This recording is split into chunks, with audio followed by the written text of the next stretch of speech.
भगवान सब देखते हैं। तो जीवन में शांति पाना है, सुखमय जीवन गुजारना है, तो मेरी कुछ बातों को गांठ बांध लो। अब देखो ना, सूत जी महाराज ने, सूत जी ने अब कथा सुनाई कि सुनो, ये भागवत नारद जी ने भी सुनी। भागवत सुनी तो भक्ति का दुख दूर हुआ। पापी से पापी व्यक्ति भागवत सुने तर जाएगा। कोई पापी तरा? हाँ, एक पंडित जी थे, आत्मदेव। आत्मदेवः पुरे तस्मिन् सर्ववेद विशारदः। आत्मदेव नाम के एक पंडित जी थे, उनकी पत्नी का नाम था धुंधली। क्या नाम था? धुंधली नाम था। धुंधली नाम की एक स्त्री, जिसे कोई बेटा नहीं था, बेटी नहीं थी। आत्मदेव जी बड़े चिंता करते, मेरा बेटा नहीं है, मेरी बेटी नहीं है, मेरा बेटा नहीं है, मेरी बेटी। परेशान थे बेचारे। एक दिन पड़ोसियों ने ताने मार दिया कि देख, तेरे बेटा नहीं है, बेटी नहीं, इसलिए तेरे घर तुलसी सूख गई, और गाय भी तेरे घर बछड़ा बछड़ी को जन्म नहीं देती, बांझ है। आत्मदेव जी को बहुत बुरा लगा कि दुनिया ताने मार रही है। जंगल चले गए। जंगल में सोचे मैं मर जाऊंगा। संत जी मिल गए। नारायण नारायण। संत जी बोले, क्यों? कथम ब्रह्मन दीन मुखा कुतश्चिंतातुरो भवान त्वरितम गम्यते कुत्र कुतश्चागमनम तब। बताओ, कथम ब्रह्मन दीन मुखा, ये आपका मुख उदास क्यों है? ए विप्रदेवता, काते चिंता बलीयसी बदत्वम सत्वरम मह्यम। बोलो, क्यों दुखी हो? आत्मदेव जी बोले, महाराज मेरे कोई पुत्र नहीं है, मैं इसलिए परेशान हूं। संत बड़े हंसे, राम राम राम राम। मुझे लगा तू भगवान के लिए रो रहा है, मुझे लगा तू भगवान को पाने के लिए दुखी है, पर तू तो रो रहा है बेटे के लिए। अरे बेटों से सुख नहीं मिलता। संत जी ने खूब समझाया। आत्मदेव जी बोले, ना, मुझे आपका ज्ञान नहीं सुनना। आप ऐसा करो कि मुझे एक बेटे की प्राप्ति कराओ, बेटे का आशीर्वाद दो, मुझे बेटा चाहिए। ठीक। संत ने हाथ में जल लिया, एक सुंदर सा अभिमंत्रित करके फल पंडित जी को दिया। बोले, अपनी पत्नी को खिलाना, तुम जिद कर रहे हो, संतान होगी, जाओ। अब लो भैया, पत्नी धुंधली को फल दिया कि सुनो भाग्यवान, ये फल खाओ, बेटा होगा। अब धुंधली बोली, राम राम राम राम, फल खाने से भी बेटा होता है? उसे तो श्रद्धा थी नहीं। उसने चुपके से फल खिला दिया गाय को, और बहन को हुआ बच्चा, तो बहन का बच्चा पैसे से खरीद लिया धुंधली ने, और सब डिंडोरा पीट दिया कि मेरा बच्चा हो गया। अब नाम रखा धुंधकारी, और गाय को बच्चा हुआ, उसका नाम रखा गौकर्ण। तो गाय के बच्चे का नाम गौकर्ण, और धुंधली की बहन के बच्चे का नाम, पैसे दे दिया बहन को, ले तू पैसे ले ले, बच्चा ला। अब आत्मदेव जी बड़े प्रसन्न हुए कि लो भैया, हमारे बच्चा नहीं हो रहा था, अब बच्चा हो गए, एक नहीं दो दो बच्चे हो गए। अब तो खूब बढ़िया खुश है, मस्त आनंद से। लेकिन याद रखना मेरी मां, भाग्य का जो दुख है वो भोगना पड़ता है। आत्मदेव जी को भगवान ने बेटा इसलिए नहीं दिया कि बेटे से इनके जीवन में दुख बहुत था, इसलिए भगवान ने बाईपास कर दिया कि बेटा होगा ही नहीं, बेटे के दुख से बच जाओगे। लेकिन आज का आदमी होशियार है, वो भगवान की मर्जी से नहीं चलता, अपनी मर्जी घुसाता है। मैं आपको एक बात कह दूं, ईश्वर को, भगवान को कभी चैलेंज नहीं करना चाहिए। क्या नहीं करना चाहिए? क्यों? अरे भगवान को पता है कि ये चीज तेरे लिए अच्छी है और ये चीज तेरे लिए अच्छी नहीं है, तो जो अच्छी है भगवान वो दे देते हैं। कई बार हमारे प्रयास करने के बाद भी कुछ चीजें हमें नहीं मिलती, तो हमें ये सोचना चाहिए कि भगवान इसलिए नहीं देना चाहते जैसे बच्चा 15 साल का लड़का अपने पिता से कह रहा है कि हमें जरा कार दिला दो, तो क्या बाप 15 साल के छोरा को कार दिलाएगा? जबकि बाप के पास पैसा है, चाहे तो दिला दे, लेकिन दिलाना सही है? आप दिलाओगे? ले जा। अरे 15 साल का है अभी, उसके लिए कार सही नहीं है, चलाना ठीक से आता नहीं है, चलाए तो कहां। इसलिए पिता जानता है कि बेटे के लिए क्या सही है और क्या गलत है, क्या देना है और क्या। तो पिता मना कर देता, नहीं तुझे गाड़ी नहीं दिलाऊंगा, जबकि दिला सकता है पिता, नहीं दिलाता। तो नहीं दिलाता इसका मतलब ये नहीं कि पिता बेटे का दुश्मन है, इसलिए नहीं दिलाता क्योंकि पिता जानता है कि इससे इसका भला नहीं होगा। उसी तरह परमात्मा भी कुछ चीजें इसलिए नहीं देते क्योंकि उनसे आपका भला नहीं है, परमात्मा वही देते हैं जिससे आपका। इसलिए हमें जो मिल रहा है उसमें प्रसन्न रहना चाहिए। शिकायत भरा जीवन ना हो। कौन सा जीवन ना हो? शिकायत भरा जीवन ना हो। अब आत्मदेव जी को बेटा हो गए 2, धुंधकारी और गौकर्ण जी। गाय को भी बच्चा हुआ। अब धुंधकारी जब बड़ा हुआ तो पिता से बोला पैसे दो। पिता ने पैसे दिए। धीरे धीरे वो धुंधकारी, लाड़ प्यार इतना मिला ना माँ बाप का, बुढ़ापे में हुआ। लाड़ प्यार से ना बच्चा बिगड़ गया। अच्छा, बच्चे कब बिगड़ते हैं? कब बिगड़ते हैं? जरूरत से ज्यादा लाड़ प्यार भी बिगाड़ता है। ये बात सही है कि गलत है? मैया, ओ भैया, ये छोरा सो गए? नहीं।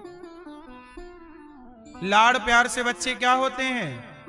अच्छा देखो, सितार, नारद जी के पास वीणा है ना, वीणा, बोलो हाँ, वीणा। अच्छा, वीणा में तार होता है, स्वर निकलने के लिए क्या होता है? तो तार को ना खींचना पड़ता है। ज्यादा खींचोगे तो जोर से, और ढीला छोड़ोगे स्वर नहीं निकलेगा। तो तार को उतना ही खींचो कि जितने से ना अब ढीला भी ना रहे और टूटे भी ना, इतना खींचो कि प्रॉपर क्या निकले? सुर निकले। ऐसे ही बच्चों को उतना ही लाड़, उतना ही प्यार करो जितने की जरूरत है, उतना ही खींच के रखो कि सुर अच्छा निकलता रहे। ज्यादा ढीला ना छोड़ देना बच्चों को, और ज्यादा ना खींचना वरना टूट जाएंगे। ज्यादा ना डांटना डपटना, ज्यादा डांटो भी मत और ढीला भी ना छोड़ दो, वरना उतना ही जितने में सुर प्रॉपर निकलता रहे। इसलिए धुंधकारी को ज्यादा लाड़ मिला, प्यार मिला, बच्चा हो गया बर्बाद, शराबियों के संग बैठने लग गया। आपको एक बार यह सुनिश्चित जरूर करना चाहिए कि आपके बच्चों के दोस्त कौन लोग हैं। शुरू में यदि आपके बच्चों को स्कूल में गलत संगत मिल रही है तो आप अपने बच्चों का स्कूल में जाके मास्टर जी से कह के सेक्शन चेंज करा दो कि इस सेक्शन में इसकी दोस्ती गलत है तो दूसरा सेक्शन। हर तीसरे महीने में बदलवाते रहो तो किसी से दोस्ती होगी नहीं ठीक से। बोलो हाँ।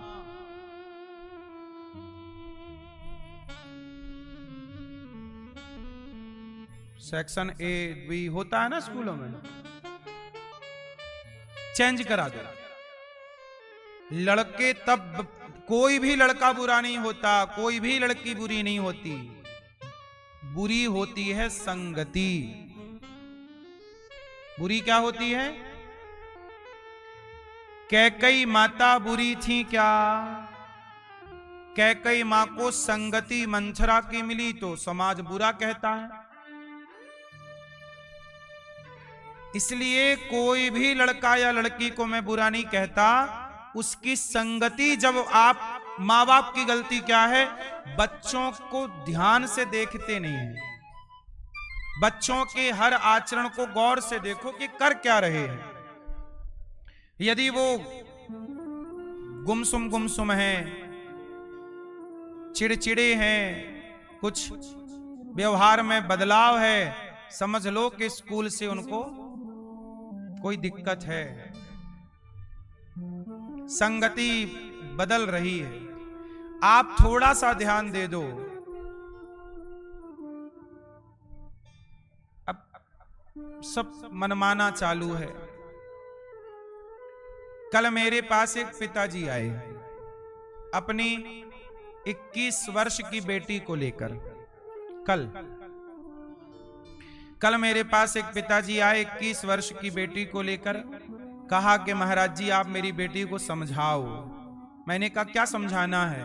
बोले ये लड़की मैंने इसे खूब पढ़ाया, मैं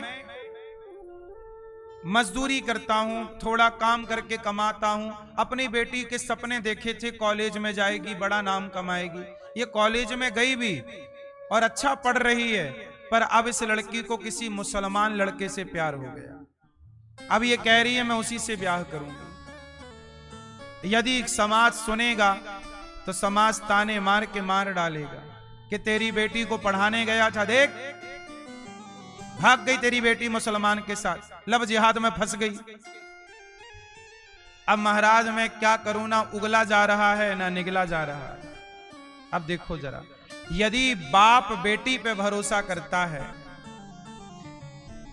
बाप बेटी पे भरोसा करता है तो बेटी उस भरोसे को तोड़ देती है। उस बेटी की बात कर रहा हूं मैं, सबकी नहीं। तो बेटी, अरे जब बाप ने तुम्हें इसलिए पढ़ाया तो माँ बाप का सम्मान से सर ऊंचा करोगी। ये मतलब थोड़ी कि तुम बाप का समाज में अपमान कराओ, ताने मारेंगे लोग कि तेरी बेटी भाग गई किसी मुसलमान के साथ। बताओ बेटी का ये व्यवहार सही था कि गलत था? बताओ बेटा, क्यों? ए बेटा, ए छोरी, आप बताओ वो लड़की का व्यवहार सही था गलत था? आप बताओ बेटा। ये पीछे वाली बहन, सही था? अब हुआ क्या सुनो। उस बाप की एक और बेटी थी, वो 18 साल की थी, उसे भी पढ़ा रहा था, लेकिन जैसे ही सुना कि मेरी बड़ी बेटी तो गलत रास्ते पे चली गई, तुरंत छोटी बेटी को नाम कटवा दिया।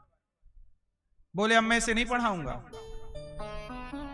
तो एक बेटी को पढ़ाया, उसने पढ़ लिख करके मनमाना आचरण किया। देखो शादी करना बुरा नहीं है, पर हिंदू लड़कियों को यह तो सोचना चाहिए कि जिन मुसलमान, जो आप जिनको गाय हमारी माता है हिंदुओं में, और मुसलमान गाय को मार के खा जाता है, तो गाय को माता मानने वाली लड़की गाय को खाने वालों के संग कैसे खुश रहेगी? वो तुम्हारे मुंह पे गाय का मांस ठूसेंगे, खा पाओगी? मैंने उसे समझाया, फिर वो लड़की मान गई कि ठीक है, अच्छा मैं नहीं करूंगी। तो मैंने तो समझाया, वो मान गई। लेकिन ऐसी कितनी लड़कियां हैं, मुसलमानों को तो ये कोचिंग दी जाती है हिंदू लड़कियों को फंसाने की, जिसे लव जिहाद कहते हैं, कि ऐसी हिंदू लड़कियों को आपको फंसाना है। उनको पैसा मिलता है कि आप ये लड़की फंसाओगे तो 5 लाख, थोड़ा गोरी होगी तो 10 लाख, थोड़ा काली होगी तो 5 लाख, थोड़ा और गोरी सुंदर होगी तो 20 लाख। बोलो हाँ। और ये लड़कियां समझती नहीं हमारी बहनें, इन्हें लगता प्यार है। कल नहीं परसों यहीं गौरी गोपाल में एक लड़की आई, यहीं पे उसका एक छोटा सा बच्चा था 4 साल का। वो यहां पर परसों आई, मैं उस समय था नहीं यहां पर, बता रहे हैं यहाँ की लड़की आई और उसने अपना मतलब वो पूरे सबके सामने निर्वस्त्र हो गई। क्यों हो गई? दिमाग का संतुलन बिगड़ गया। क्यों? उससे पूछा, पुलिस को हम लोगों ने बुलाया कि भाई ये क्या कर रही है महिला यहाँ, उसको ढका पूछा, तब उसने रो करके बताया कि मैंने किसी मुसलमान से शादी कर ली, ये उसका बच्चा मेरे साथ 4 साल से, अब उसने मुझे छोड़ दिया। अब जब छोड़ दिया तो इतना टेंशन, इतना तनाव, इतना डिप्रेशन कि उसे यही होश नहीं कि मैंने कपड़े पहने हैं या नहीं पहने। ये है हकीकत लव जिहाद की। उसका देखो, लव जिहाद क्या, तुम्हारे शरीर चिंगम है ना, चिंगम को तब तक चूसा जाता है, मुंह पे रखा जाता है जब तक उसमें रस हो, रस खत्म थूक दिया जाता है। ऐसे ही लड़कियों को लव जिहादी शादी का झांसा देकर, प्यार का झांसा देकर फंसाते हैं, और जब तक स्वाद है जवानी का चूसेंगे, और जवानी का स्वाद उतरते ही थूक देंगे, तुम बर्बाद होती घूमती रहना, या तो बेच देंगे बाजार में। अब वो इस तरह से परेशान थी, इस तरह से डिप्रेस थी, परेशान थी, मनोहाल मनोदशा इतनी बुरी थी कि उसे ये नहीं पता कि मैंने कपड़े पहने हैं या नहीं, और यहीं सबके सामने वो घूम रही थी, वो चिल्ला और रही थी, और उसने कर लिया था शादी मुसलमान से, अब उसने भगा दिया। समाज में क्या चल रहा है, इसलिए कहता हूं हर पिता को, हर मां को थोड़ी देर बैठकर अपनी बेटियों को समझाया करो, थोड़ी देर बैठ करके, चल बेटी कथा सुन लो, चलो बेटा, तुम कई बार कुछ बातें बाप नहीं समझा पाएगा, कुछ बातें मां नहीं समझा पाएगी, कुछ बातें गुरु को समझानी होती है, इसलिए गुरु की शरण होती है। जो बात आप लोग खुल के नहीं कह सकते वो हम कह सकते हैं खुल के, हमारा काम ही है खुल के समझाना। इसका अर्थ ये हुआ कि आप अपनी बेटी का भला चाहते हैं तो बेटी को थोड़ा सत्संग से जोड़ो, ताकि तुम्हारी बेटी लव जिहादियों के हाथ ना लगे, गलत व्यक्ति के हाथ ना लगे। वरना मैं एक बात बताऊं, पहले के जमाने में लोग विवाह कब करते थे? 25 साल में, 30 साल में, कि जल्दी कब करते थे? कब करते थे? क्यों करते थे? पागल थे वो लोग, दिमाग खराब था पूर्वजों का आपके? क्यों? एक बात याद रखना, सर्वे बता रहा हूं, जब लड़की 18 साल की होती है तभी 18 की जिस दिन कंप्लीट होती है उसी दिन कुछ लड़कियां भाग जाती हैं, हाँ या ना? पहले से सेटिंग बनाए रखती हैं कि 18 भी उम्र पूरी नहीं हुई, 18 की हुई भाग जाती है। 18 से लेके 25 साल की जो उम्र है, ध्यान से सुनना, 18 साल से लेकर चाहे लड़का हो या लड़की हो, ध्यान से सुन लो, बात अच्छी लगे तो समझना, नहीं तो हमारी बात हमें वापस करके चले जाना। 18 साल से 25 साल तक की जो उम्र है वो लड़के या लड़की को अंधा बनाने की उम्र है। जवानी कैसी होती है? बोलो जोर से, जवानी कैसी होती है? अंधी। और बुढ़ापा कैसा होता है? लंगड़ा। बुढ़ापा लंगड़ा है, बुढ़ापे में नहीं आदमी लाठी लेके चलता है लड़खड़ाते, बुढ़ापा लंगड़ा है। और जवानी तो अंधी जवानी। तो जवानी कब से स्टार्ट होती है? 18 साल, 16 साल से लेकर 24-25 साल तक पीक पे होती है जवानी। बोलो हाँ, ये जवानी है। इस जवानी में यदि शक्ति का सही उपयोग किया जाए तो बनने की पूरी संभावना है, और यहीं लड़खड़ाए तो बिगड़ने की पूरी संभावना है। इसी उम्र में लड़का लड़की बिगड़ते हैं, यही उम्र ज्यादा रेशो इसी उम्र में भागने का है। इसलिए आपसे मैं कहूं, जैसे जब लड़की 18 और 20 साल की होती है, लड़की या लड़के, तो आपने देखे होंगे चेहरे पे कील मुहासे निकलते हैं, यही उम्र होती है। शरीर की गर्मी कील मुहासों के रूप में निकलनी स्टार्ट हो जाती है। समय बदल रहा है, ये रहेगा 1-2 साल में ठीक हो जाता है। उसी तरह जब आपके अंदर जवानी आती है तो वासनाएं जागने लगती हैं। फिर लड़की को लड़कों का स्पर्श अच्छा लगने लगता है, लड़कों को लड़की का ये शारीरिक अटैचमेंट है। ये क्या स्पर्श अच्छा लगता है? लड़का छुए लड़की को, लड़की छुए लड़के को, तो उनको एक दूसरे का स्पर्श, टच अच्छा लगता है, क्योंकि ये उस समय का जो स्पर्श है वो जवानी का स्पर्श है। और लड़के लड़कियों से क्या मान लेते हैं?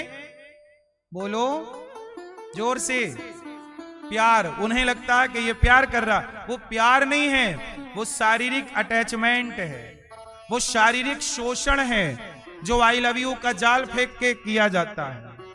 आजकल सबसे बढ़िया है आई लव यू, किसी को कह दो, फंसा लो, शोषण करो, चलते बनो, हाँ या ना। इसलिए जब आपकी बेटी 18 साल की हो रही है, 20, 22, 23, 24 की है, थोड़ा नजरें रखो। और इसलिए कहते पुराने लोग, इसलिए विवाह टाइम पर करते थे। क्या करते? पढ़ाई बुरी नहीं है, आजकल लड़कियां भी लिव इन में रह के पढ़ रही हैं कि नहीं? बोलो हाँ।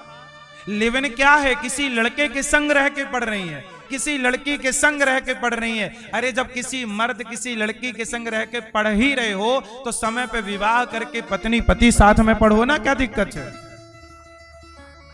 चरित्र तो ना खराब होगा? चरित्र खराब होगा तो आने वाली पीढ़ी, आने वाला वंश खराब हो जाएगा। बोलो हाँ, हाँ या ना।